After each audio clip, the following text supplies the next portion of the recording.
హెబ్రీయులకు రాసిన పత్రిక 12వ అధ్యాయం 17వ వచనం. ఏశావు ఆ తరువాత ఆశీర్వాదము పొందగోరి కన్నీళ్లు విడిచిచు దానికోసము శ్రద్ధతో వెతికినను మారు మనసు పొంద అవకాశము దొరకక విసర్జింపబడినని మీరెరుగుదురు. హల్లెలూయా, హల్లెలూయా. బైబిల్ గ్రంథంలో ఇద్దరు కుమారులు ఉంటున్నారు, ఇద్దరు యవనస్తులు ఉంటున్నారు. మొదటి కుమారుని పేరు ఏం పేరు అంటే ఏశావు, చిన్నవాని పేరు యాకోబు. తండ్రి పండు వృద్ధాప్యంలో ఉన్నాడు. ఇక తాను చనిపోక ముందు ఇక తన ఆశీర్వాదాలన్నీ కూడా పెద్ద కుమారునికి ఇచ్చేసేయాలి. పెద్ద కుమారుణ్ణి దీవించి ఆయన చనిపోతే ఆ యొక్క దీవెనలన్నీ కూడా పెద్ద కుమారుడిలో కొనసాగించబడుతూ ఉంటాయి. రెండవదిగా ఈ ఏశావు జ్యేష్ఠుడు, అంటే మొదటిగా పుట్టినవాడు. మొదటిగా పుట్టిన వ్యక్తికి చాలా అధికారము, అభిషేకము బైబిల్ గ్రంథంలో మనం చూస్తూ ఉంటాం. అయితే యాకోబు ఈ జ్యేష్ఠత్వపు హక్కు పొందుకోవాలి అని అనేక ప్రయత్నించడం ప్రారంభిస్తూ చివరికి ఒక దినమున ఏశావు భయంకరమైన ఆకలితో వస్తాడు. తనకు భోజనము దొరకకపోతే తన తమ్ముడిని అడుగుతాడు, నాకు మంచి భోజనం పెట్టవా తమ్ముడు అనేసి అడిగినప్పుడు అప్పుడు యాకోబు తమ్ముడు ఏమంటాడంటే, నీ జ్యేష్ఠత్వపు హక్కును నాకు ఇచ్చేస్తే నేను నీకు మంచి భోజనం పెడతానయా అనేసి అనగానే ఈ అన్న ఏం చేసినాడంటే సరే అని భోజనము కోసము తన జ్యేష్ఠత్వపు హక్కును అమ్ముకున్నట్లు దేవుని యొక్క వాక్యం సెలవిస్తున్నది. ఎప్పుడైతే ఆ జ్యేష్ఠత్వపు హక్కును యాకోబు తీసుకున్న తర్వాత యాకోబు అంచెలుగా క్రమముగా దీవించబడ్డట్టు దేవుని యొక్క వాక్యం సెలవిస్తూ ఉన్నది. చూడండి, ఏశావు జ్యేష్ఠత్వపు హక్కు కలిగిన వాడు. ఆ జ్యేష్ఠత్వపు హక్కు ద్వారా ఏశావు ఒక ఉన్నతమైన స్థాయిలోకి వెళ్ళిపోవచ్చు. కానీ తాను భయంకరమైన ఆకలితోని ఉన్నప్పుడు కేవలము భోజనము కోసము తన తమ్మునికి జ్యేష్ఠత్వపు హక్కును అమ్ముకున్నట్లు దేవుని యొక్క వాక్యం సెలవిస్తున్నది. ఎప్పుడైతే జ్యేష్ఠత్వపు హక్కును అమ్ముకున్న తర్వాత ఏశావుకి అప్పుడు రియలైజేషన్ అనేది ప్రారంభమైంది. అయ్యో, నేను ఎంత పని చేసినానే, నా మీద ఉన్న అభిషేకాన్ని, అధికారాన్ని కేవలము భోజనం కోసం నేను అమ్ముకున్నానే అని ఎంతగానో ఏడ్చినట్లు దేవుని యొక్క వాక్యం సెలవిస్తున్నది. అందుకనే హెబ్రీయులకు రాసిన పత్రిక 12వ అధ్యాయం 17వ వచనంలో ఏమన్నదంటే, ఏశావు ఆ తరువాత, ఆమెన్, ఎప్పుడట ఆ తరువాత అని స్పష్టంగా రాసి ఉన్నది. ఆ తరువాత అంటే ఆశీర్వాదము పోయిన తర్వాత భయంకరంగా కన్నీరు కార్చినట్లు దేవుని యొక్క వాక్యం సెలవిస్తున్నది. ప్రియ దేవుని బిడ్డలారా, ఈ భూమి మీద ప్రతి మానవునికి దేవుడు అవకాశాలు ఇస్తూ ఉంటాడు. కొద్ది మందికి అవకాశాలు ఇచ్చి కొద్ది మందికి అవకాశాలు ఇవ్వని దేవుడు కాదు. ప్రతిరోజు నువ్వు లెగగానే లేచినప్పటి నుంచి పండుకునేదాకా సంథింగ్ ఆర్ ది అదర్ దేవుడు ప్రతి వ్యక్తికి అవకాశాలు ఇస్తూ ఉంటాడు. గట్టిగా చప్పట్లు కొడదాం. జ్ఞానవంతుడు ఏం చేస్తాడంటే ఆ అవకాశాలని సద్వినియోగం చేసుకుంటాడు. అవకాశాలు దొరికినప్పుడు అబ్బా అవకాశం దొరికిందే అని దానిని సద్వినియోగం చేసుకునే వ్యక్తి ఎవరంటే జ్ఞానవంతుడు. కానీ సోమరి అవకాశాలు దొరికినప్పుడు దుర్వినియోగం చేసుకొని చివరికి దానికోసం ప్రయాసపడ్డా చేరవలసిన గమ్యానికి ఈ యొక్క సోమరి చేరలేకపోతాడు.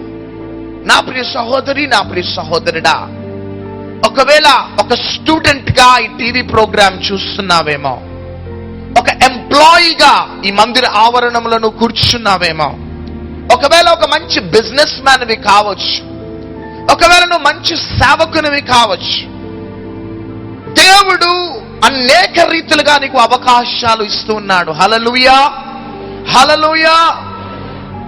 దేవుడు నీకు అనేక అవకాశాలు ఇస్తుండే సమయంలో ఈ అవకాశాలు నాకు కాదులే అని ఎన్నోసార్లు దేవుని యొక్క అవకాశాలని నువ్వు దుర్వినియోగం చేసుకొని ఈరోజు భయంకరమైన పోరాటాన్ని అనుభవిస్తున్నావు.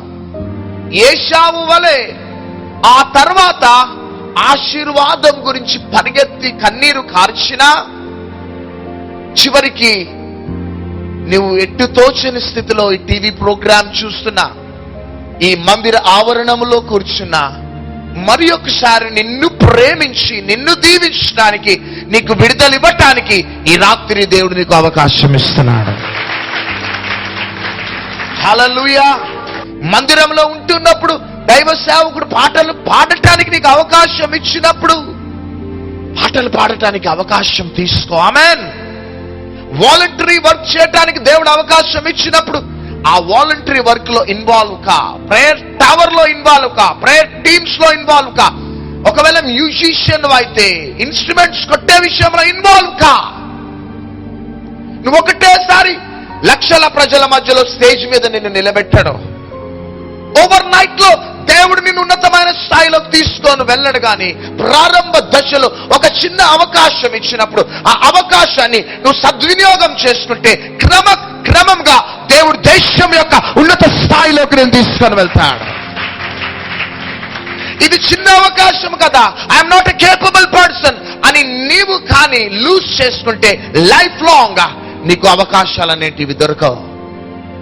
ఈ టీవీ ప్రోగ్రామ్ ఏ కంట్రీలో నుంచి చూస్తున్నావో, ఏ స్టేట్ లో నుంచి చూస్తున్నావో, నా ప్రియ సహోదరి సహోదరుడా, this is the opportunity God is giving you my dear brothers and sisters.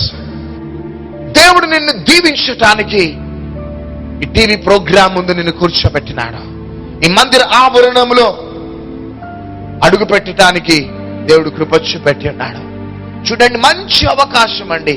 జ్యేష్ఠత్వపు హక్కుని జస్ట్ ఒక మీల్ కోసం, ఒక భోజనం కోసం లూజ్ చేసుకున్నాడు. దాని తర్వాత రొమ్ము కొట్టుకున్నా కానీ, కన్నీరు కార్చినా కానీ తనకి విడుదల కలగలేదు. చూడండి, బైబిల్ గ్రంథంలో ఎక్కడ కూడా ఒక వ్యక్తి కన్నీరు కారుస్తే దేవుని యొక్క హృదయం కరిగిపోయింది. కన్నీటితో హన్నా మందిర ఆవరణంలో ఏడ్చినప్పుడు దేవుని యొక్క హృదయం కరిగిపోయింది. హన్నా జీవితంలో అద్భుతాన్ని చేస్తున్నాడు దేవుడు. హిజ్కియా భయంకరంగా కన్నీరు కార్చినప్పుడు 15 సంవత్సరాలు ఆయుష్ను పెంచినాడు. మగ్దలేని మరియ కన్నీరు కార్చినప్పుడు తన పాపాలు క్షమించబడ్డాయి.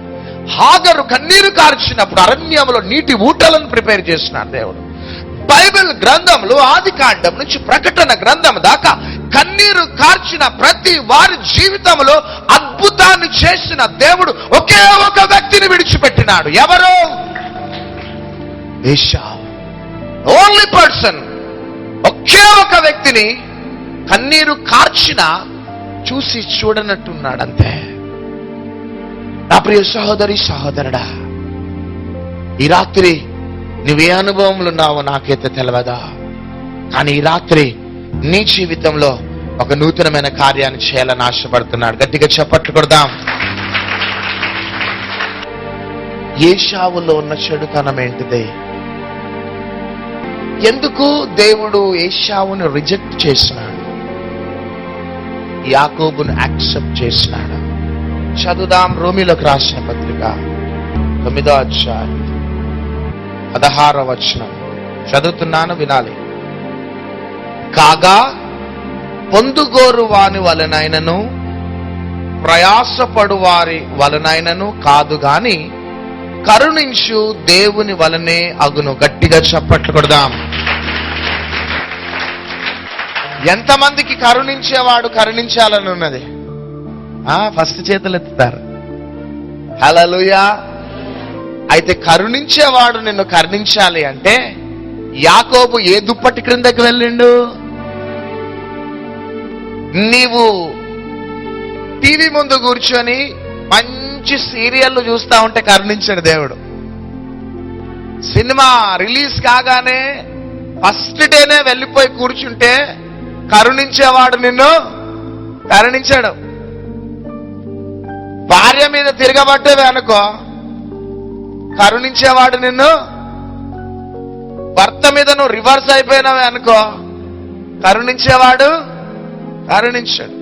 ఉద్యోగంలో లంచాలు తీసుకునే అలవాటు నీకున్నదే అనుకో, కరుణించేవాడు నిన్ను కరుణించాడు. రోజు భయంకరంగా తాగి, లేకపోతే సిగరెట్లు తాగుతూ, సినిమాలు చూస్తూ, సీరియళ్లు చూస్తూ, ఈ భయంకరమైన అలవాట్లతోని నువ్వు ఉంటే కరుణించేవాడు నిన్ను కరుణించాడు. కానీ కరుణించేవాడు నిన్ను కరుణించాలి అంటే ఈ రాత్రి కృప అనే దుప్పటి క్రిందకి నువ్వు రావాలా? హల్లెలూయా. ఏ దుప్పటి క్రిందకి రావాలి? గట్టిగా, కృప అనే దుప్పటి క్రిందకి రావాలి. అందుకని చూడండి, రోమీలకు రాసిన పత్రిక 5వ అధ్యాయం నేను చదువుతున్నాను, మొదటి వచనం నుంచి. కాబట్టి విశ్వాస మూలమున మనము నీతిమంతులుగా తీర్చబడి మన ప్రభు అయిన యేసుక్రీస్తు ద్వారా దేవునితో సమాధానము కలిగి ఉందుము. మరియు ఆయన ద్వారా మనము విశ్వాసము వలన ఈ కృపయందు ప్రవేశము గలవారమై అందులో నిలిచి ఉండి దేవుని మహిమను గురించిన నిరీక్షణను బట్టి అతిశయపడుచున్నాము. గట్టిగా చప్పట్లు కొడదాం. మరియు ఆయన ద్వారా మనము విశ్వాసము వలన ఈ కృపయందు ప్రవేశిస్తాము. గట్టిగా చప్పట్లు కొడదాం. హల్లెలూయా, హల్లెలూయా. కృప ఉట్టిగానే రాదండి. 1,00,000 రూపాయలు ఇస్తే కృప రాదు.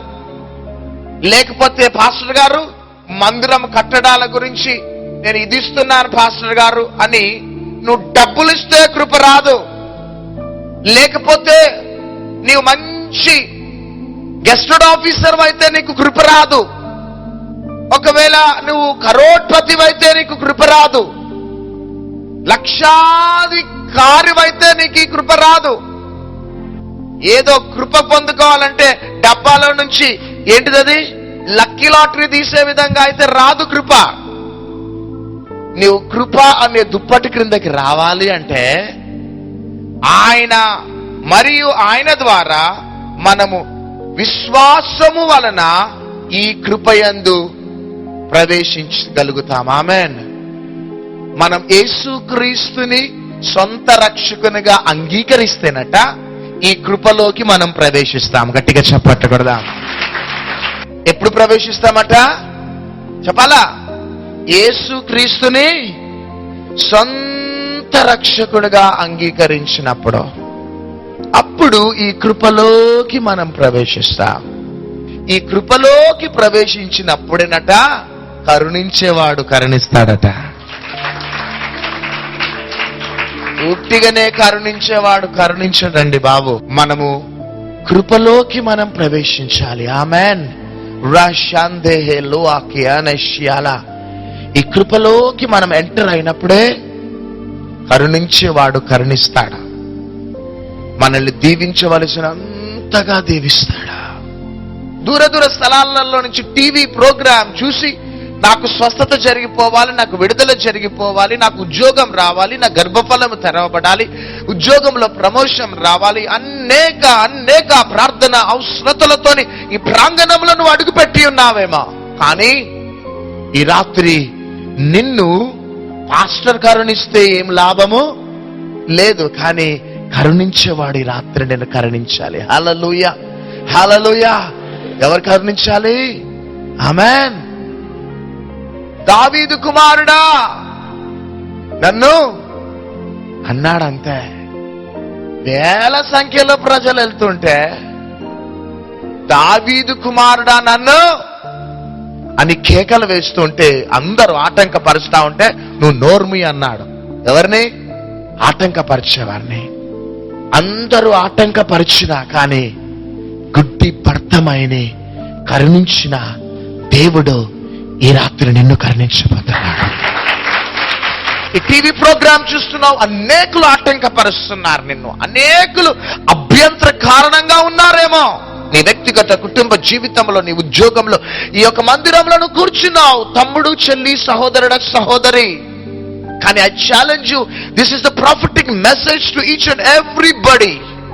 ఈ రాత్రి నీకు శుభవార్త ఏంటిదో తెలుసా? నిన్ను కరుణించేవాడు ఈ రాత్రి ప్రాంగణంలో సంచరిస్తున్నాడు. హల్లెలూయా. యాకోబుని కరుణించిన ఆ దేవుడు, మోషేని కరుణించిన దేవుడు, యోసేపుని కరుణించిన ఆ కరుణామయుడు ఈ రాత్రి నీపై తన కృపను అనుగ్రహించబోతున్నాడు. కానీ నువ్వు చేయవలసిన పని ఏంటిదో తెలుసా? ఈరోజు నువ్వు యేసు క్రీస్తు నందు విశ్వాసం ఉంచాలి. ఆమేన్. ఏముంచాలి చెప్పాలా? విశ్వాసం ఉంచాలి. ఏ విధంగా విశ్వాసం ఉంచుతావంటే, ఆయన లోకరక్షకుడు, ఆయనకి అసాధ్యమైనదంటూ ఏది కూడా లేదు. ఆయన నా కోసం తన రక్తమునంతా కూడా ధారపోసి ఉన్నాడు. ఆయన శూన్యంలో భూమిని వేలాడదీస్తున్న దేవుడు. ఆయన మాట మాత్రం సెలవీయగానే సృష్టికి అందము కలిగింది. ఆయన మృతులను సజీవులుగా చేసే దేవుడు, లేని వాటిని ఉన్నట్టుగా చేసే దేవుడు. ఆయనకి ఈ భూమి మీద అసాధ్యమైనదంటూ లేదు అని నువ్వు నమ్మాలి అంతే. ఆమేన్. నమ్మాలి అంతే. నీ క్యాన్సర్ వ్యాధిని ఫ్రాక్షన్ ఆఫ్ సెకండ్స్ లో నీ బాడీలో ఉన్న సిమ్టమ్స్ ని వైప్ అవుట్ చేసే సృష్టికర్త ఆయన. ఆమేన్. డాక్టర్స్ అంటున్నారు నీ వ్యాధి చాలా కష్టం అంటున్నారు. డాక్టర్స్ అంటున్నారు నీ గర్భఫలం తెరవబడదు అంటున్నారు. డాక్టర్స్ అంటున్నారు నీకు పిల్లలే కలగరు అంటున్నారు. నీ శరీరంలో ఉన్న వ్యాధి క్రానిక్ స్టేజ్ లోకి వెళ్ళిపోయింది, నీవిక బ్రతకవు అని డాక్టర్స్ అంటున్నారేమో. నీ అవయవాలను తయారు చేసిన దేవుడు, నీ శరీరంలో జీవాన్ని పోసిన దేవుడు, నీకు ప్రాణాన్ని ఇచ్చిన దేవుడు, ఆయనకి ఈ భూమి మీద అసాధ్యమైనదంటూ లేదు.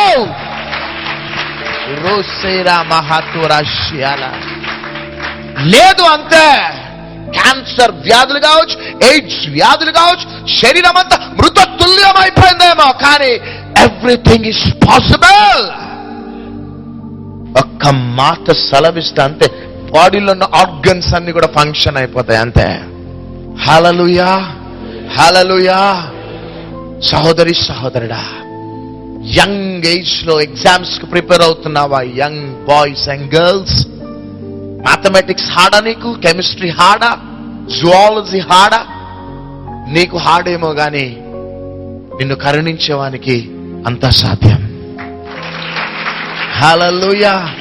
నువ్వు ఏ సబ్జెక్ట్స్ లో వీకో అదే సబ్జెక్ట్స్ లో మంచి మార్క్స్ ని దేవుడు నీకు అనుగ్రహించబోతున్నాడు. Come on, I challenge you. రాషే నోహా మెస్సియాలా. రియలీ ఇదే ఛాలెంజింగ్ లైఫ్ ఈ 12 years నుంచి మేము అనుభవించినాం అంతే. ఇదే ఛాలెంజింగ్ లైఫ్. నా దేవుడు ఏమైనా చేయగలిగిన దేవుడు అంతే. అబ్రహామును బ్లెస్ చేసాడు, మోషేను బ్లెస్ చేసాడు, ఎలీషాను బ్లెస్ చేసినాడు, యోసేపును బ్లెస్ చేసిన ఆ నజరేయుడైన యేసుక్రీస్తు ప్రభు నా జీవితంలో ఇంకా బ్రతికే ఉన్నాడు అంతే. అదే మా ఛాలెంజింగ్ లైఫ్ మమ్మల్ని ఈ స్థితిలోకి తీసుకొని వచ్చింది. కొరింథీయులకు రాసిన 2వ పత్రిక 6వ అధ్యాయం 1వ వచనం. కాగా మేము ఆయన తోడి పనివారమై మీరు పొందిన దేవుని కృపను వ్యర్థము చేసుకొనవద్దని మిమ్మల్ని వేడుకొనుచున్నాను. హల్లెలూయా. ఏంటిదట? దేవుని కృప క్రిందకి వచ్చి దేవుని బిడ్డలుగా ముందుకు సాగుతున్న వార్నింగ్ ఇది. ఏం వార్నింగ్ అట? దేవుని కృపను వ్యర్థము చేసుకొనవద్దు. హల్లెలూయా. దేవుని యొక్క కృపను మనం వ్యర్థం చేసుకున్నామే అనుకోండి, చెప్పాలా, కరుణించేవాడు కరుణించటము ఆపేస్తాడు. కానీ కరుణించేవాడు, బాబోయ్ కరుణించేవాడు కరుణించడం ఆపేస్తే నేను బ్రతకగలుగుతానా అన్నవారు హల్లెలూయా చెప్పండి. హల్లెలూయా. వండర్ఫుల్. గట్టిగా చప్పట్లు కొడదాం.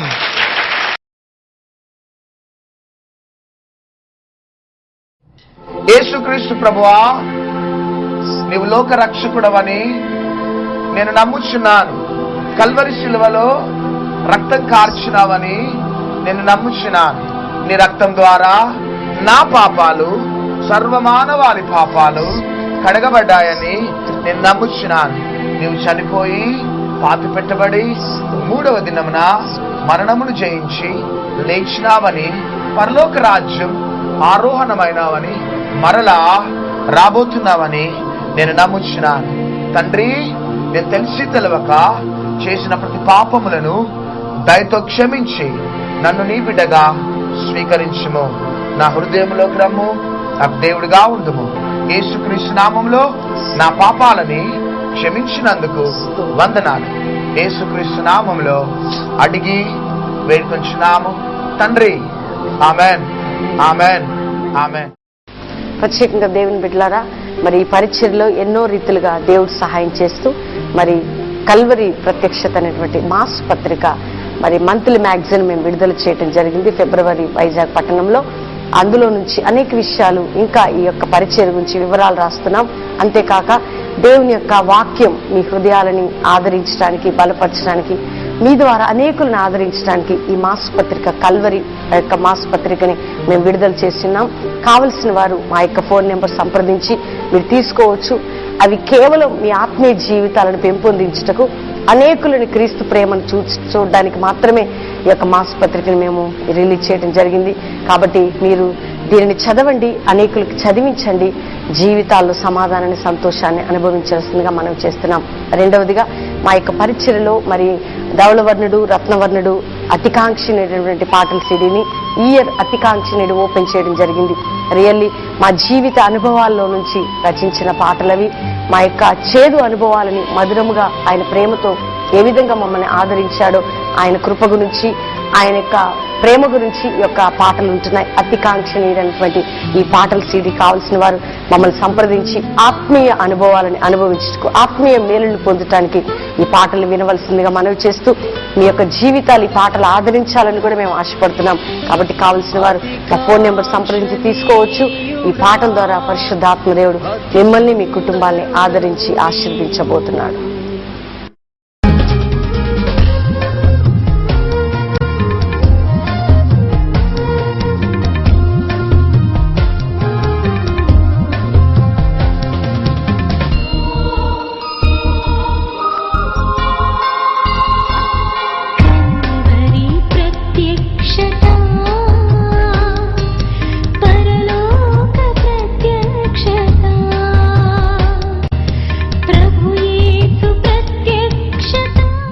నాకు 2012 6 నెలల మందులు ఆడతాను దవాఖానలో.